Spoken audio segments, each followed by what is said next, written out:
লাউ চিংড়ি বাঙালির মনের খুব কাছের রেসিপি। পেঁয়াজ রসুন ছাড়া চিংড়ি মাছের এই রেসিপিটি খেতে হয় দুর্দান্ত।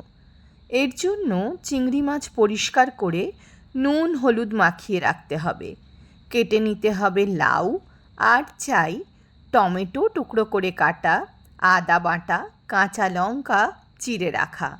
একটা বাটিতে নুন, হলুদ, লাল লঙ্কা গুঁড়ো, ঝাল লঙ্কা গুঁড়ো, ধনে গুঁড়ো, জিরে গুঁড়ো ভালো করে জলে গুলে নিতে হবে।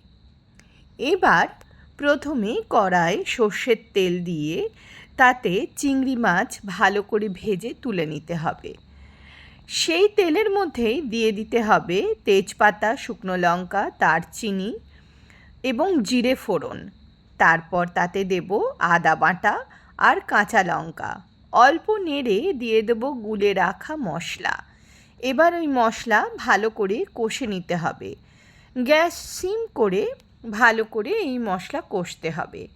তেল বেরিয়ে আসলে তার মধ্যে দিয়ে দেব কেটে রাখা লাউ এবং কাঁচা লঙ্কা চেরা আর টুকরো করে কাটা টমেটো।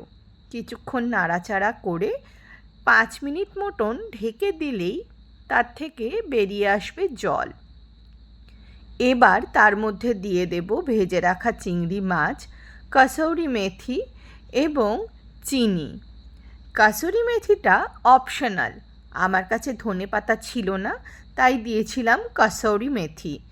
দিয়ে মনে হলো এবার থেকে কসুরি মেথি দিয়েই রান্না করব, কারণ এর স্বাদ হয়েছিল দুর্দান্ত এবং অন্য রকমের, খেতে দারুণ লাগছিল।